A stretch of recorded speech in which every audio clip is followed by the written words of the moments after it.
Bien des fois, le cas de Shabha la préoccupa tout de même.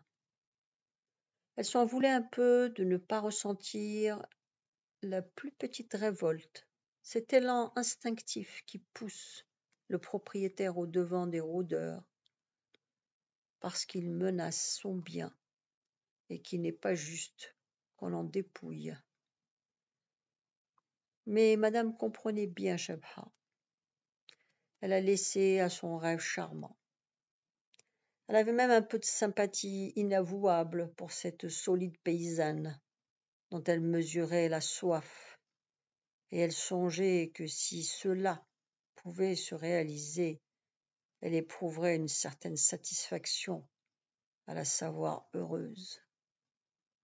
Un moment, 1 heure suffirait. C'était inavouable, bien sûr. Tout cela, au fond, n'était pas si grave, et il fallait se le répéter.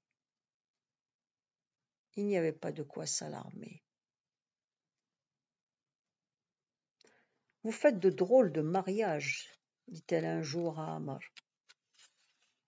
Slimane ne mérite pas Shabha. Elle a besoin d'aimer, c'est visible. Mais il l'aime bien, tu sais. Ils font bon ménage. Tu as de ces idées. Et puis, pourquoi drôle? L'appétit vient en mangeant. Et il n'y a pas qu'ici que les considérations d'ordre pratique priment le reste. Tu as bien connu cela ailleurs. Bien entendu, mais je la plains tout de même. Celui qu'il lui faudrait, c'est quelqu'un dans ton genre. Ah, oh, elle t'en a parlé. Tu ne vas pas être jalouse à présent. Est-ce trop tard? Trop tard, non. Ce n'est pas ton genre, comme tu dis. Je ris, je plaisante avec Shabha, mais elle est sacrée pour moi. Le sang de Slimane, c'est le mien. Ne t'emballe pas, chérie, et laisse donc le sang tranquille, dit-elle en riant. La jalousie n'est pas pour moi, en effet. Mais vois son trouble tout de même. Elle nous aime autant l'un que l'autre. Elle est expansive, à mon avis.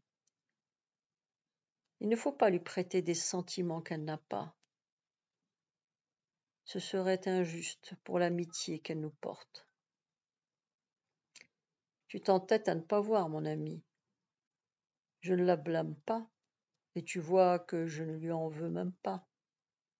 Mais ce que je te dis là, c'est simplement pour te mettre en garde contre elle. Nous y voilà, elle est déjà coupable. Je suis sûre qu'elle ne sait pas exactement où elle en est. Elle est innocente, quoi. Première aventure, c'est cela? Parfaitement. Alors, si tu tiens à son amitié, à leur amitié, tu veilleras toi. Tu feras en sorte que tout rentre dans l'ordre, que ce sang dont tu parles si bien te reste sacré, très précisément. Nous sommes d'accord? Ne te moque pas de moi et laissons Shabha tranquille. Elle n'est pas aussi compliquée que tu le supposes. Tu es en train de devenir jalouse. C'est en pure perte. Je suis un homme, disons, rangé. Un notable dirait Lismel, bien vêtu, ne travaillant pas la terre. Ni quoi que ce soit, dit-elle en souriant. Riche en apparence, marié à une vraie dame, famille honorable, comme toutes les autres, un passé irréprochable, comme celui de sa dame. Une réputation solidement établie sur plusieurs mois de bonne conduite. Écoute, Amar, nous avons bien fait de venir. Cela nous change tellement de vivre ici. Essayons de nous imaginer là-bas, au numéro 4. Non, tout de même, quelle est niaise, ma petite Shebha. Je préfère que tu la laisses tranquille, c'est-à-dire que tu la remettes à sa place. Il ne faut pas de complications ici. Je la plains un peu, mais nous l'aimerons bien toujours. Amar haussa les épaules et cela aussi était un de ses arguments.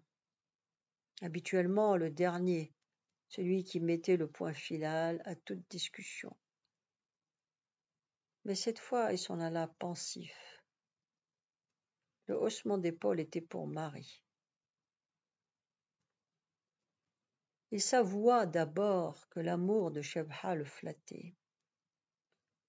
Son cœur s'emplissait pour elle d'une espèce de tendresse qui n'était ni de l'affection ni de l'amour.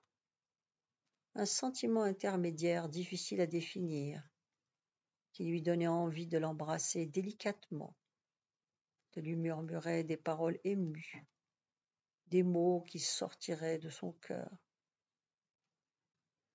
des mots qui seraient doux et feraient du bien à Shebha.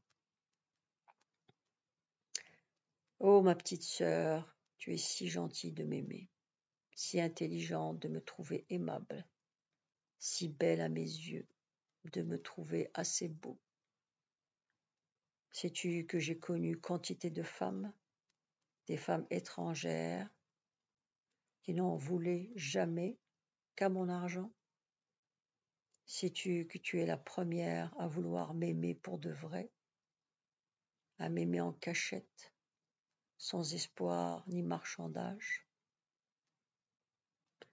Il lui soufflerait cela et d'autres choses encore. Ce serait une effusion désordonnée, confuse. Il déverserait son cœur dans le sien. Puis il se dit qu'après tout, le véritable amour, c'est chez soi qu'on le trouve. Il est normal qu'une fille d'Irin Nizman sache aimer un garçon d'Irin Nizman et que le garçon goûte cet amour. Naturellement, il n'était pas question de préférer qui que ce fût à Marie.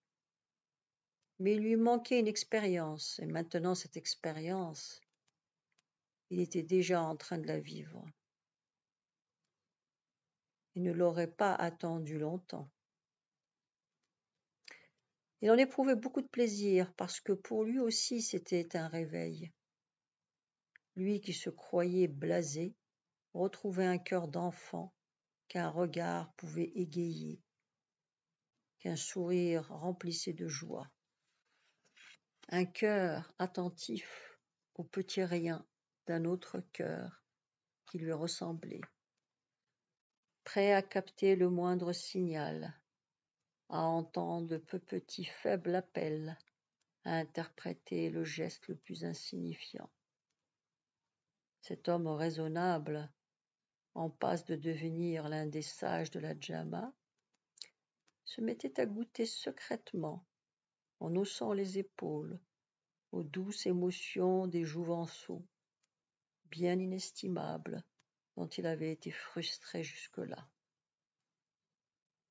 Son âme, par moments, chantait de bonheur. Ce bonheur le transformait, l'emplissait d'optimisme. Mais il fallait aussi que sa joie fût égoïste, cachée, d'autant plus forte que les autres l'ignoraient. Il était nécessaire que Marie ne se doutât de rien, que Slimane ne soupçonnât rien. Somme toute, ce bonheur était fragile, abstrait, presque irréel. C'était un rêve. Et au réveil, il se sentait léger, heureux. Il ne souhaitait pas positivement que ce rêve devînt réalité, mais il serait devenu malheureux, par exemple, de constater qu'il se trompait, que Shebha ne l'aimait pas comme il pensait l'être.